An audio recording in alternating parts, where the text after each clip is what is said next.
family law is complex and emotional work. It reminds me of a story where large firms would never do the family law work for the directors of public companies because it didn't matter if they were wrong and the public company lost some money. I mean, take Bunnings losing billions of dollars and expanding to the UK. This was based on the sausage snag. Now, who suffered in Bunnings? The chairman of Bunnings didn't suffer. But if you're handling his family law work and he doesn't get to see his children, or he has a problem with his wife, or vice versa, it's very, very emotional. Money can't buy those relationships. So family law can be very, very emotional, and we've got to appreciate the context. So when people come to you, where do costs actually start to escalate? Most people that come to us for family law work have not been able to resolve matters themselves. When you have children, your life, someone you've believed in, and then you start against them, or your whole life may be a lie, or it's an adversarial, she said this and I said this, and young children involved and money involved. It's everything that person has lived for the last 20 or 30 years. And it's very, very emotional. Okay, let's break this down practically. How much does something like a simple divorce actually cost? You give people realistic expectations. A simple divorce might cost you $1,000 to $2,000 or $3,000. The costs in divorce aren't in what we charge.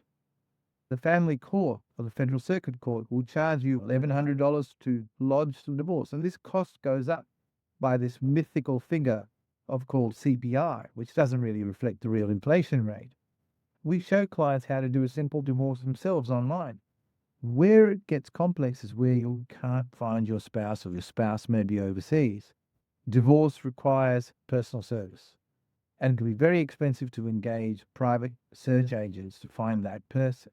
So that's the complexity in divorce. You only need a divorce if you're going to marry again.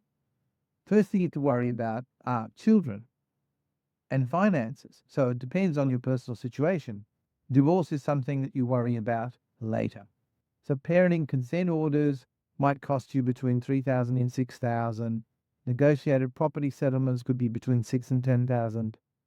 And BFA can be, if we're drafting them, $2,000 to $3,000 to $4,000. Reviewing them, they're about $1,500. If we go to court, I have had many cases where the dispute is so bitter, and we try not to go to court. 90% of the family court cases, family law cases, don't go to court. Your costs could be $50,000, $100,000, $150,000.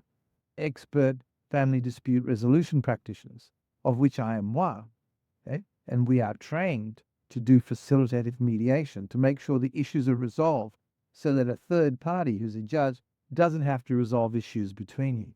But quite often when we get cases that go to that extent, the relationship is very, very bad, and it's just not a good situation. And we lawyers are retained to try and fix up problems that have occurred for 20, 30 years. Before we end, Jas, what is the real cost driver in family law? The real cost driver in family law is the conflict between the two parties. It's not the lawyers. It's the fact that these two parties can't stand each other, and each one of them wants to win. In fact, none of them wins. They're better off trying to settle. And that's what we always say. Let's avoid court as much as possible.